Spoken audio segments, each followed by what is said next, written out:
And you are welcome back. If you're just joining us, this is Breakfast Daily, and we're actually on at the self-improvement segment right now, and we are going to be talking menstrual health and hygiene. And obviously, to do that with me, we have two lovely doctors here with me: Dr. Kalsum Zakaria Adam, a public health practitioner and also a national coordinator at the YMWA. WIA of MWAG. That's a mouthful. And we also have Dr. Nana Kosua Konedu Darko, a family physician. You are welcome, ladies. Thank you. All right, so we are going to be talking about menstrual health and hygiene. What do I need to know about, menstrual health and hygiene? I'll start with you, Dr. Nana Kosua. Okay, so menstrual health and hygiene is a normal thing. Right. It's an everyday thing, and it's something that we should be open to discuss and allowed to discuss. Right. That's why the theme for this year is making menstruation a fact of life by 2030. Making menstruation a fact of life. Yes. Right, by 2030. Yes. If you look at most women, most girls talking about menstruation, yes, I can see the men's faces on stage. Yes, yes. And that's exactly, always a problem. because as soon as you start saying menstruation, it's like, it's dirty, but it's normal. Yeah. It's like any other bodily function. We breathe, we eat, we use the washroom, and those can be discussed. But when it comes to menstruation, so we want to debunk all the myths and taboos and let our girls and our women feel free to discuss and know more about what menstrual health and hygiene entails. Right. So it's World Menstrual Hygiene Day on the 28th of May. That's this Sunday. And why do we actually need to be made aware of this? Why is there a day for it? All right, so I would say normally it's on the 25th of May each year, and it started off with an NGO, a German NGO, called the Wash United. Right. They instituted it from 2013, and then it was first celebrated globally in 2014.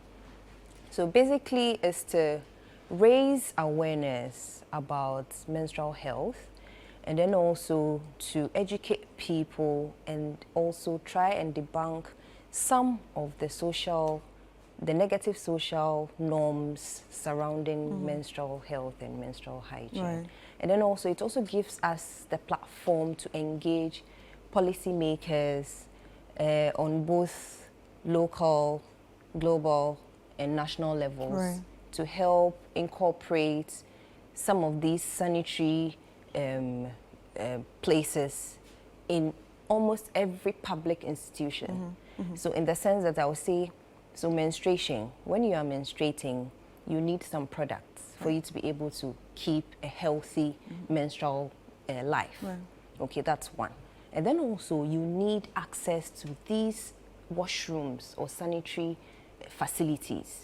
Okay, so when you look in the villages or when you look at our grassroots, some ladies or some girls tend not to go to school when they are menstruating because one, they do not have access to the products, and then also they don't have, when they get to school, because there are no available toilets, they can't change.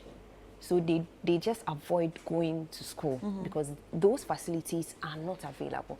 So when we talk menstrual hygiene or menstrual health, we want to tackle it on both fronts. Right. That's trying to get the message across to demystify the taboos as well as the norms that are there when it comes to menstruation.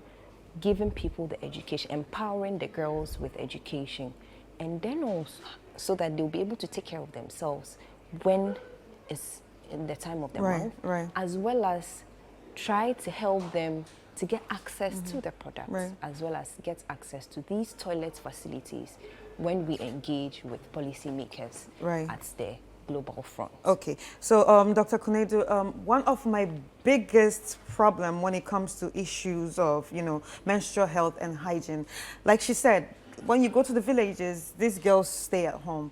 One of my biggest problem in this issue is most of them don't have access to, pads. One, because they're too expensive. So what can be done about that? Well, so when it comes to access to pads, it's a money issue. Just as you said, it's expensive.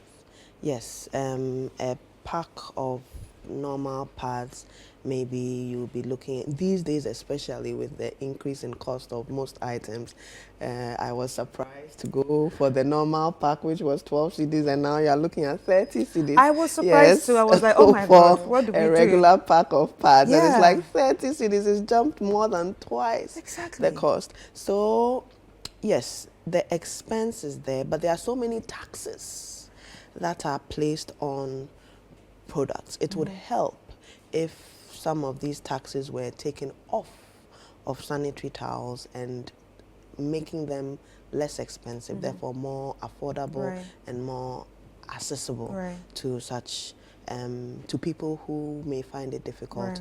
to afford. Also, there are other options. They are not as common, and we have something called the menstrual cup. The cup.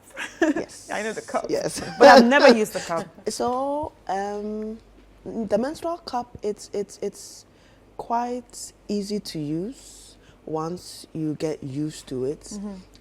It's also not readily available. It's a new thing. It's now catching on, and sometimes the downside of the cup is removing it. You need to be able to wash your hands before, after. But from women who use it, it is comfortable.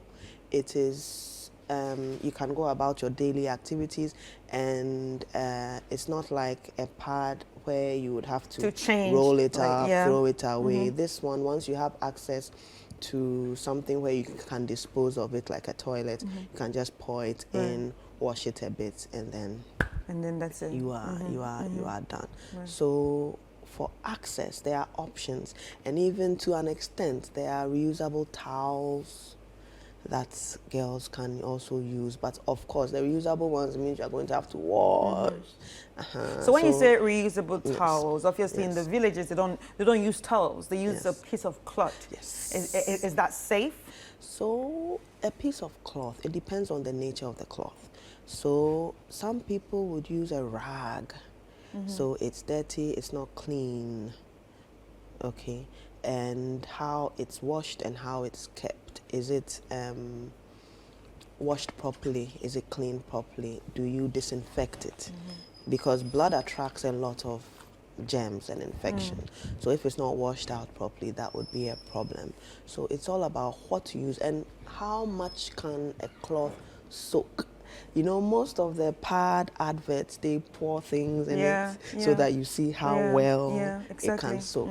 If you are looking at a cloth, really, really, really, really, for the regular menstrual volume, can that cloth really take on that volume? It means you will either have to be changing the cloth very often, or you can't go about your regular duties. We can't be sitting here, we can't go to school, we can't go to work if we are using things that will not keep us clean and dry. That's why access to things such as pads and these cups and other things that will take on and keep you dry and clean are so important for our girls, to enable them have that clear path to do what they have to do with their day. Okay, so Dr. Zakaria Adam, we talked about the cloth, and she talked about germs, germs coming up on this cloth if you don't wash it well or if you don't use it well.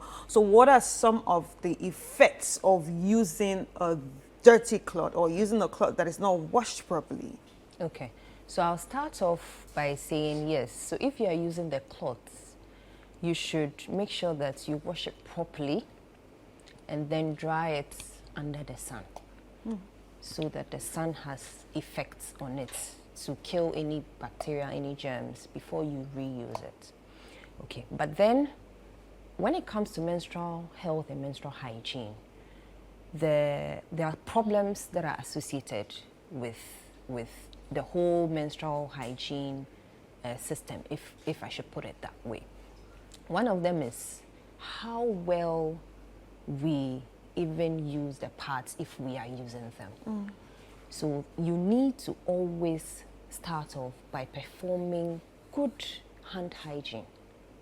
Okay. Okay, so good hand hygiene, where you use some soap under running water. You wash every surface of your fingers and then your hands before you touch your pads, and then you get your panty and then you lay it on it before you use it. And then afterwards too, you need to wash your hands as much as possible.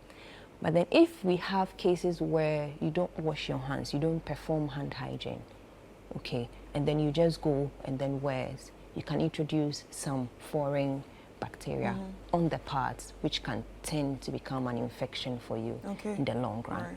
Another way is disposing the used ones. Okay. So if you don't dispose them well, which we would show here, if you don't dispose them well, it tends to become a health hazard, not only to you, but other people around you in the environment where you expose it. Okay, so you're supposed to roll the pad, the used pad, as well as roll that used pad inside a wrapper, and then put it in a small polythene bag, well tied, before you dispose it into the bin. And then another way you can have an infection is during your menstrual period. You're supposed to make sure that you take your shower at least twice. Okay, so morning and then evening. So if you're not cleaning well, then that can also be a source of infection for you. And then wiping. When it comes to wiping, maybe you use the washroom and you want to wipe. So anytime you use the washroom and you're in your menses, ideally you're supposed to change the pad afterwards. But then in case, and then also when you're going to wipe, the backward wiping towards the front is not recommended, because it can take some bacterial germs from your anus into the vaginal area, which can give you an infection. So it's recommended that you go from front backwards. Okay. So these are some of the few things that can actually introduce infection into the reproductive system when you do not adhere to some of these basic hygienic conditions that you need to when you are in your menstrual period. Okay, as much as possible. Okay, so can you start with the demonstration? Okay, so for the demonstration, what I would say is that, so we have Yaz sanitary towel here. So let me just chip it in. Yaz is one of our partners and they are sponsoring us as well. So thank you so much, Yaz, for the opportunity. So this is the pad. And okay, I brought this as well. Sorry. So this. Okay.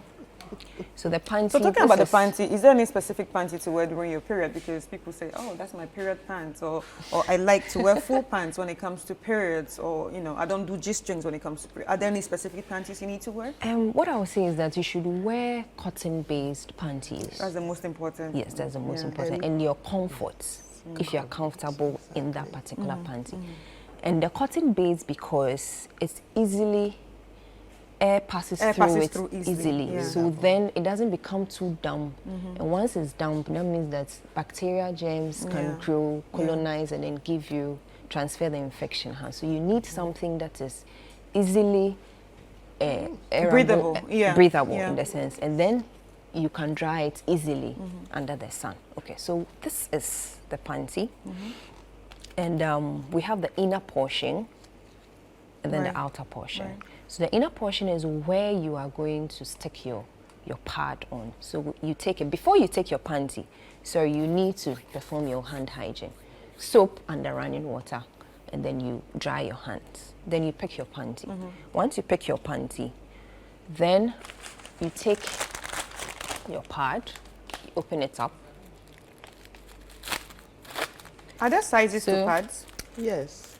Yes. So you should know your size. So you should know the amount of flow, your volume. So there are heavy bleeders, there are light bleeders. You have heavy days. So we have normal, and you have light days and Exactly. normal flow. Some of the pads will tell you what it's for. I think Yaz does that. They have normal flow pads and then they have heavy flow pads. Other brands also do the same.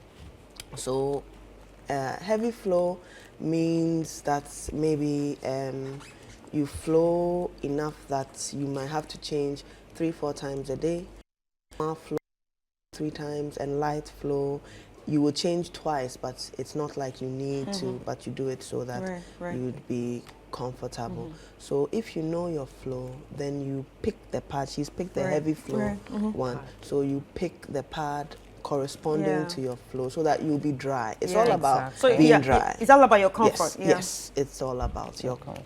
Not running into the bathroom every minute and Exactly, checking. exactly. The checking, we all know it. Yes.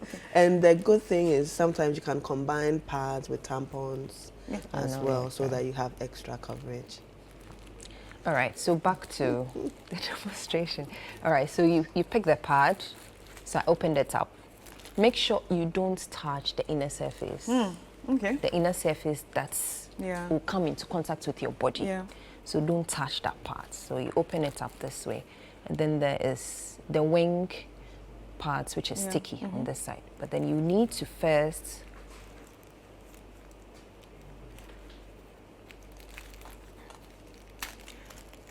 the portion that is going to land on the inner surface of your panty. The sticky part. The sticky part, yes. So we have this, which I have just removed. Okay, so you use, and then this is the panty. There's a shorter portion and then there's a longer portion. The shorter portion is always to the front, and then the longer portion is to the back. Yeah. So then you stick it. Very meticulously.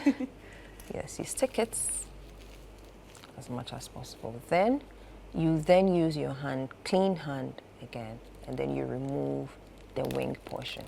You notice I'm not touching inside. Exactly.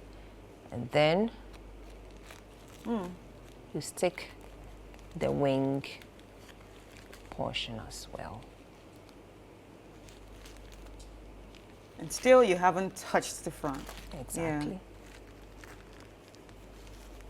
Okay, so once you have this, then it's ready to be worn. So you wear it, and then you do your normal activities about, as she said, depending on your flow. You will feel that it's heavy and you need to change 2 to 6 hours. Then when you come back and you're about to, Some people do have a lot of heavy, heavy 2 flow. hours. Yes, some even less than that. 2 hours. Some people do have that. Yes. Okay, so you've worn it, you've done everything, and you need to change. So the first thing when you get to the bathroom, you perform your hand hygiene again. After performing your hand hygiene, then you take it off. You take your panty off. When you take your panty off, make sure you don't touch. Once again, do not touch the contaminated or whatever that has been soaked in the inner portion. Okay, so you go straight to the wing. You try and then ease it off a little bit. Ease this part to a little bit. Then from the tip, from the tip, take it off. Okay. Once you take it off, then you roll it. Okay. Outside, inwards. So you are concealing whatever what's inside, that is inside. Okay, so you roll it.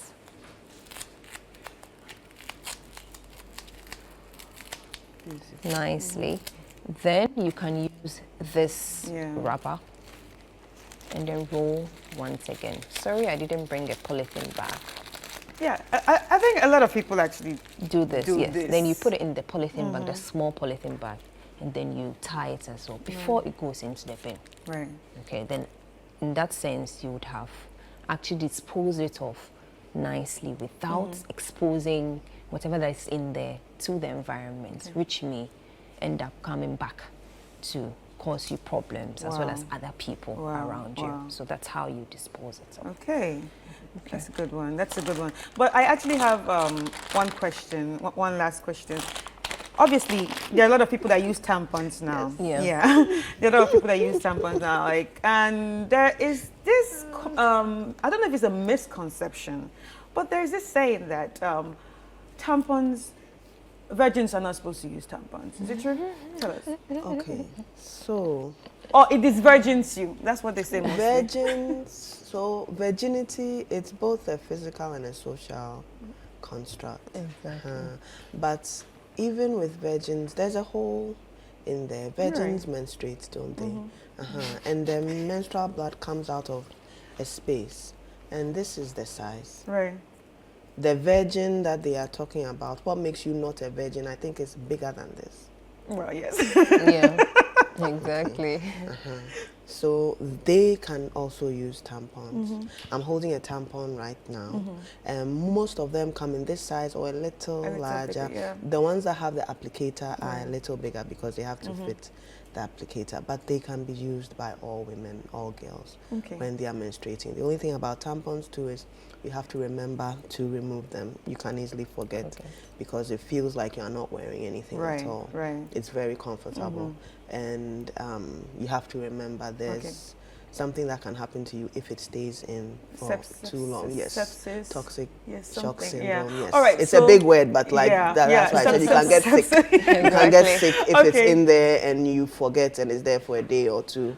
Yes. All right, so I'm sure there are people watching and probably you're just knowing what a tampon is for the first time. Can you demonstrate how to wear it? Okay, so a tampon. This one. This is a tampon. This is the smaller size. There are bigger sizes. This is actually the smallest. It comes in bigger size. I love how the men are smiling and so interested. I'm so happy because it's good for them to also know it's important. Daughters, and daughters might want to come to you to discuss it, and you should know. You know, yes. You should know. So this is a tampon. It's the smallest size. So it's wrapped in a plastic. Again, you wash your hands, okay, and then you take off the plastic. So some have applicators. This does not. Yeah. The one I'm holding doesn't have an applicator, so you have to stick it up all the way on your own. Okay.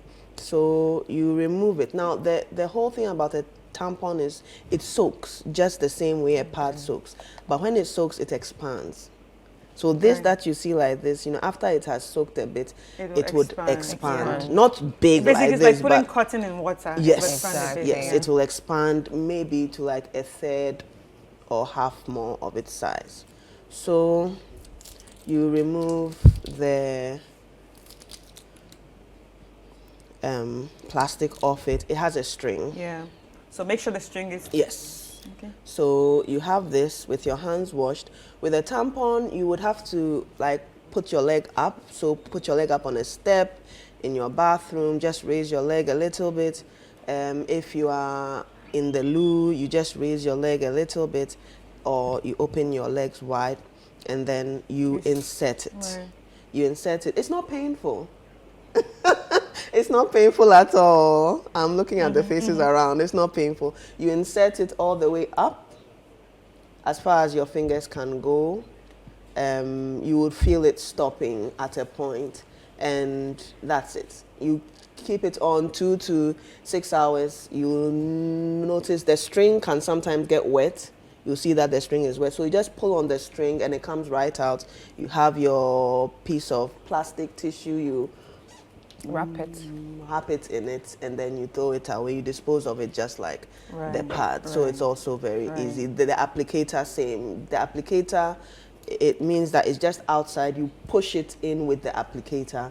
You throw the applicator away. It's quite simple as well. Okay. Yes. Thank you so much. Thank you so much. It was really nice talking to you both, Dr. Kausum Zachariah Adams and Dr. Nana Kusua Konedu Dako. Thank you so much. It was really nice having you here. And I'm sure this conversation has been very impactful and educative to people watching. And remember, Sunday is World Menstrual Hygiene Day. So this conversation was very important for us to have. Thank you.